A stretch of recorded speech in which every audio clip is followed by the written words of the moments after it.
may mga nagsasabi na bali-balita na deadball na raw si BBM. Pero eto, kaya ganito niya sinagot ang mga paratang. Teka, dito tayo sa Gusto niyo President Mark. Ayan. Gusto niyo mag-jump.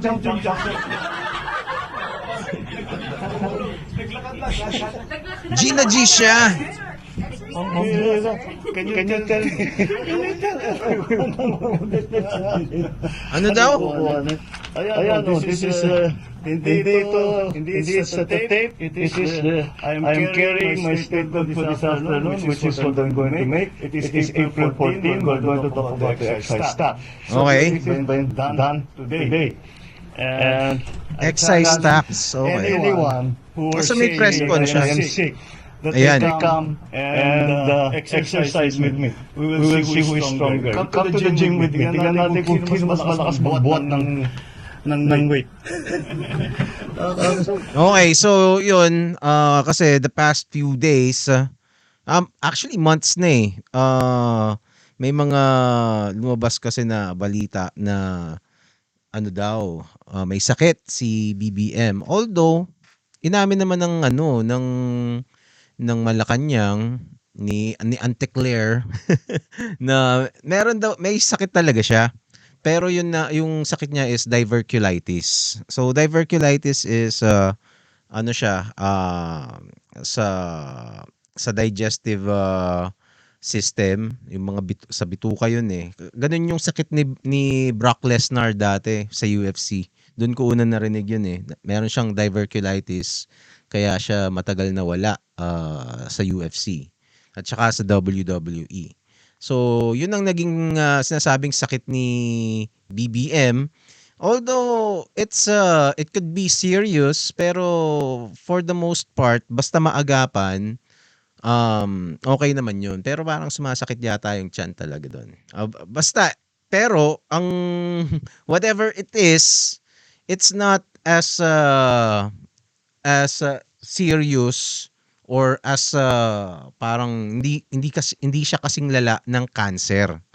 'Di ba? Kasi ngayon, etong may mga nagsasabi na yung mga vlogger, lalo na yung mga vlogger ng DDS, ano na daw, meron pa siyang pinalabas na ano eh, na tawag dito, parang medical certificate supposedly ni BBM, 'di ba? Tapos nakalagay doon, yung iba naman yung medical certificate hindi ko na maalala kung anong nakalagay doon eh. Pero yung pinaka-latest na kumalat, stage 4 colon cancer na raw yung sakit ni BBM. So from diverticulitis naging naging stage 4 cancer. So ngayon, nag-speculate yung mga tao kasi medyo hindi rin nagpapakita. Itong si President Bongbong Marcos, and ngayon nagpakita siya. Actually nagpakita siya nung isang araw eh. Meron akong nakitang balita. So mabuti naman at wala siyang sakit, 'di ba? Kasi wag nagkasakit 'yan. Tapos na deadball talaga siya, di magiging si Sara ang presidente natin. Tapos meron pa siyang impeachment, 'di ba? Di magulo, 'di ba? Gugulo. Para sa akin, hindi ako maka BBM, hindi ako maka Sara. Actually ako abstain ako last time sa pagboto ng presidente. And but I think mas okay na wala ng mga kaguluhan. Kumbaga, just let BBM finish his term and then worry about the next administration, next yung admin, next election, 'di ba? So I think that would be a more normal course para mangyari instead of may mga kaguluhan, 'di ba? Tapos ngayon mayroon pang giyera dun sa Iran, tapos ang mamahal ng presyo. So I think it's best that the president remains healthy to avoid complications in governance. Pero alam mo, gusto ko nga sabihin, ang mga kababayan naman natin, ngayon, tiniyak ko na makita ninyo na hindi totoo yung sinasabi nila, na kasinungalingan yan. Kaya mula ngayon, yung mga taong yan, na nagsabi sa inyo na may sakit ako, na baldado na ako, alam ninyo, puro sinungaling yung mga yan. Okay, so yun pala ang punto ng ating BBM. 'Di ba? Na parang ingud-ngud sa mukha ng mga DJs vloggers na sinungaling sila. Yun ang, well, at least yan yung ano nila, yung obviously hindi siya baldado, obviously hindi pa siya patay, 'di ba? Hindi pa siya, he looks okay right now. Kasi meron na ako mga na-meet na may stage 4 cancer. Ano siya, hindi na nila kayang gawin yung ginagawa ni BBM dito. Although, ganito ang ano kasi is ang disclosed nila na naging sakit ni BBM was diverticulitis. Okay? Pero ang sinasabi nung isa, cancer daw. Yun nga lang, medyo extreme naman yung claim nila na cancer nga, na stage 4 na daw. Ibig sabihin, mamamatay na yun kasi yun yung final stage ng cancer. Kumbaga, napakalala na nung stage 4 cancer. I'm not sure kung may nakaka-survive pa nung stage 4. Kung meron man, napakatinding gamutan na nun. 'Di ba? Dapat kalbo na siya, ganun ang tsura niya. Bedridden na siya, ganun. Pero ito, hindi ko sinasabi, we're just speculating here. Okay? Wala akong kine-claim kasi there's a possibility rin na maybe kasi medyo matagal na wala eh. So kaya nagdududa rin yung mga tao, lalo na yung mga critics. They have something to work on. 'Di ba? Na merong bakit wala si BBM, 'di ba? Parang hindi siya nagpapakita, 'di ba? So, pwede nilang gawa ng storya 'yon. And to be fair, maaring kunyari, maaring may cancer nga si BBM, pero hindi pa ganun kalala. Hindi pa siya stage 4, 'di ba? So, pero right now, since wala namang evidence noon, I am more compelled to believe na diverticulitis yung sakit niya instead of cancer. If you can produce evidence, a diagnosis na cancer yun, and then okay, 'di ba? Ganun. Di cancer, 'di ba? Pero as long as walang evidence, we're gonna have to stick with what he says. 'Di ba? Whether you trust his words or not, nasa sayo na 'yon. 'Di ba? That would be your discretion already. Okay? For me, I would choose to wait and wait for evidence, and kasi wala naman akong problema kung ano talaga yung cyste, 'di ba? Either or, kung let's say may cancer nga siya, it will be bad for the country. Whether you like it, BBM or not, kaguluhan 'yan, 'di ba? Magkakaroon ng mga power struggle, kasama na diyan yung mga maneuverings. Those are things that really doesn't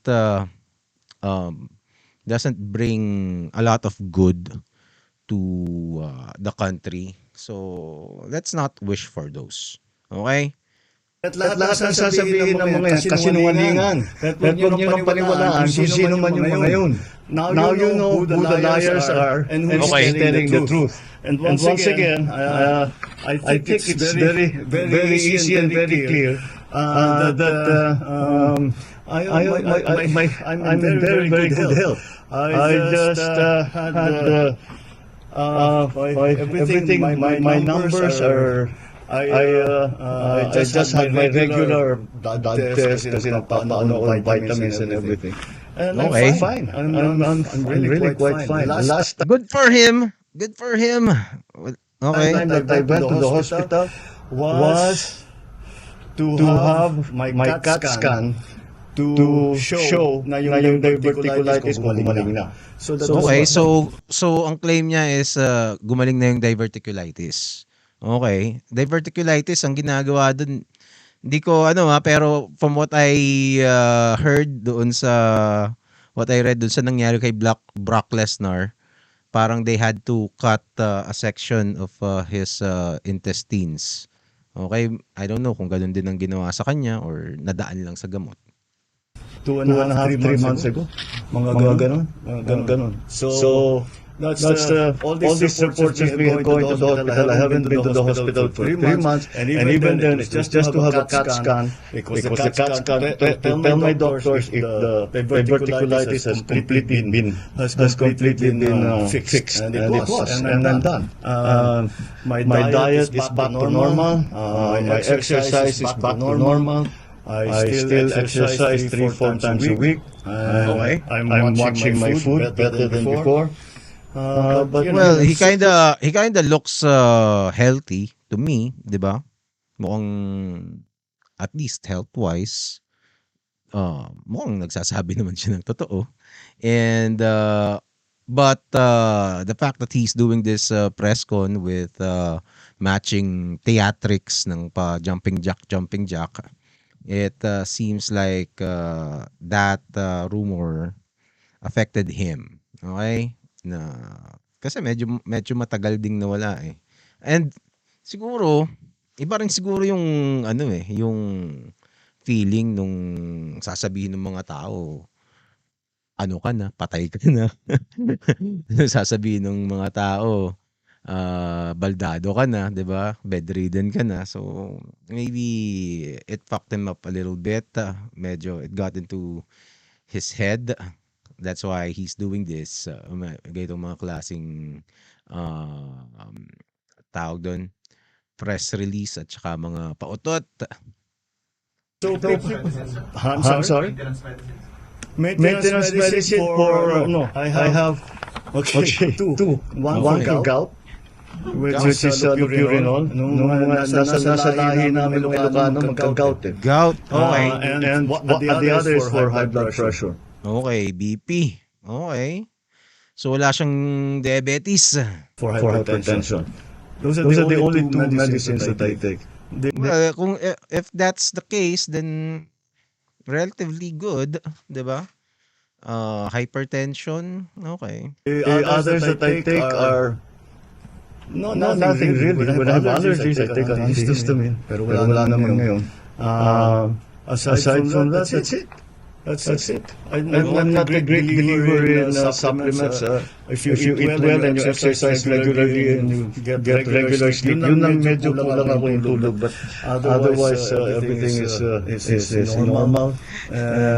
Sasabihin ng mga kritiko niya, bakit kulang ang iyong tulog? I'm happy to say that I'm healthy. You want me to do more jumping jack? Army dozen. I can do the army dozen. Army dozen ako minsan. Okay. Alright. Anyway. Well, actually, maganda naman yung yung katawan niya, 'di ba? For his age, he looks good. He looks good. And mas mukhang less haggard siya ngayon, ha? To be fair. Down to serious business. Alright. Okay, so hindi na pinakita yung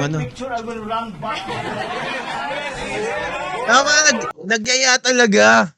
Nagdaya talaga siya. So nagano talaga, pinlano niya yung stunt. Okay. Yung mga reporter na matataba. Dalian niyo. Hanep po. So, inano niya talaga.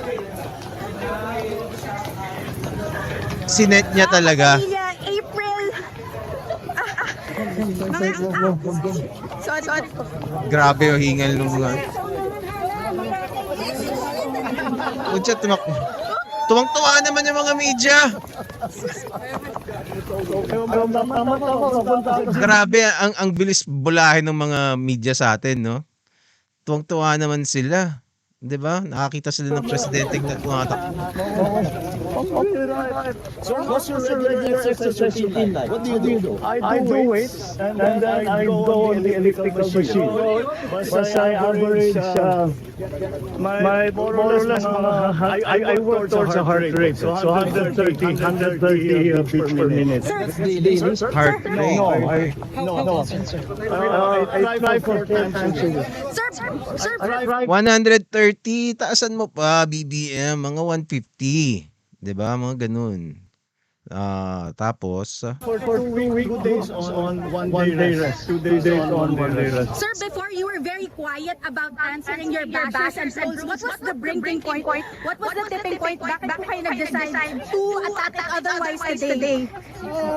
good question. I don't want people to worry. I don't want people to think that really there's a problem. Because sa dami ng problema natin na hinaharap because of the war in the Middle East, sa dami ng hinaharap natin problema, that will be an additional problem of concern for our people. So I thought that the easiest way is to show that I'm still very active. Grabe naman yun. Ba yan? Tumakbo, mahina humabol tong cameraman ng ABS-CBN. Yung iba nandun sa gilid eh, 'di ba? Pambihira. Ito oh. Grabe, tuwa naman itong mga reports para mga bata. Puta. Ngayon, mag-aalas 5 ng hapon, naghahabulan kami dito sa Malacanang kasi sinusubukan patuloy ni Pangulong Ferdinand Marcos Jr. Nasa magandang kalusugan siya. Kaya tumatakbo siya pabalik dito sa mismong main palace. Mula doon sa new executive building kung saan located yung media office. Grabe naman tong reporter na to. Ilang taon na ba to? Sino ba tong reporter na to? Hinihingal na ba? Sino ba to? Tingnan natin. Reporter. Sinabi, hindi nakalagay kung sino. Grabing hingal. Ang iksi-iksi lang nun eh. Si Jessica Soho nga dati, kahit mataba.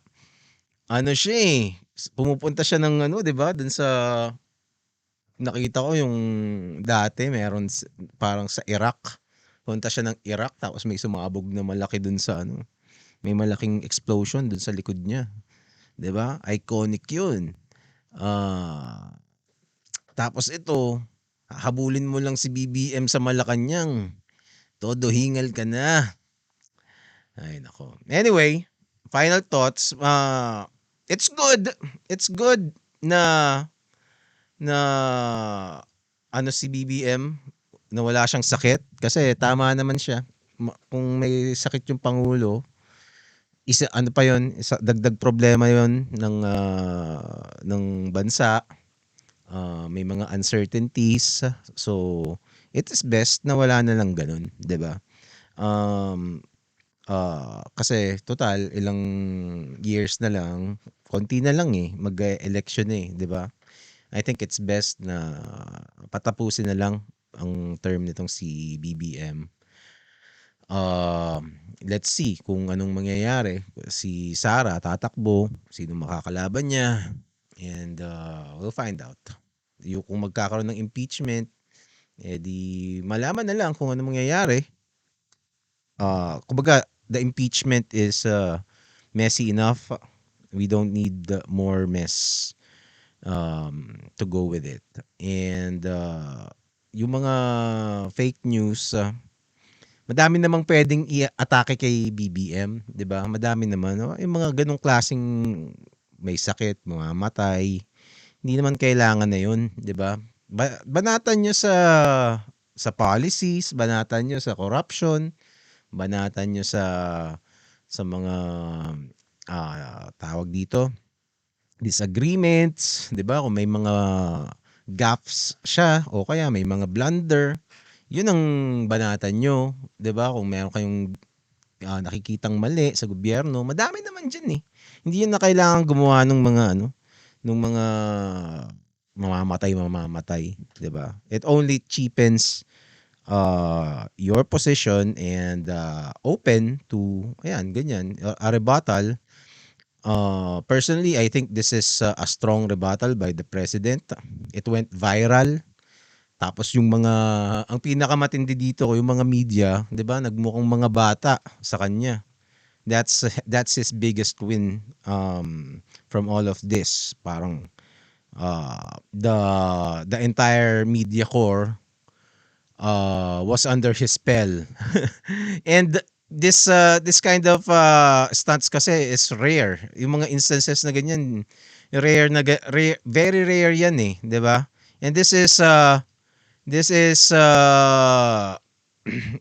tawag dito yung this is way kumbaga way much better than anything that Claire Castro has ever done.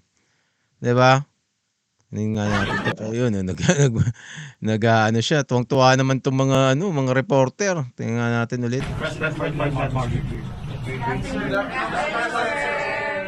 Gusto niyo mag-jump. 'Di ba? Tuwang-tuwa naman yung mga tuwang-tuwa naman yung mga reporter.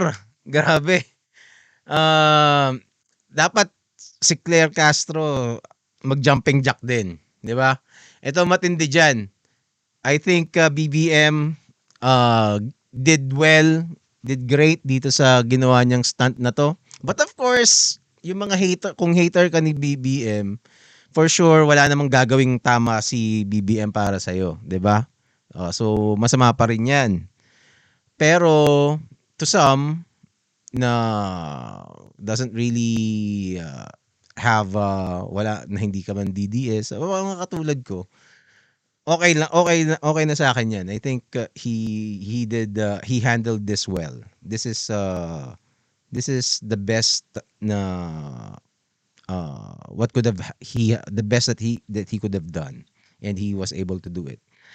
Ang problema lang, tingnan natin kung anong magiging magiging sagot ni tawag dito. Ang problema lang, tingnan natin if Yusek Claire will manage to mess this up. Okay na eh. Hindi ko alam pag tinanong si Claire Castro. Usually kasi si Yusek medyo hindi ko alam eh. Medyo sablay yung mga banat niya eh. Na parang unang-una yung demeanor niya, lagi siyang parang magtatalumpati, 'di ba? Minsan kaya kahit minsan okay naman yung sinasabi niya, siya nasisira, nagiging siya yung balita, 'di ba? So let's see if Claire Castro manages to botch this. That would be something else. Okay. So, di ba tayo? Nandito pala si Madam Ecclesiastic. Kamusta ka na, Madam? The things being spread are nonsense. Yes. And it goes whether you like BBM or not. Diba? When you see it's bullshit, then bullshit is bullshit regardless kung kaninong team ka, 'di ba? And kailangan nga if you really like your team, call out your team pag bullshit yung mga pinagsasabi, 'di ba? Kasi it will reflect on you. Sabihan niyo yung mga vloggers ng DDS na parang madami namang pwedeng tirahin kay BBM, ba't kailangan niyo mag-imbento ng ganyan. Anyway,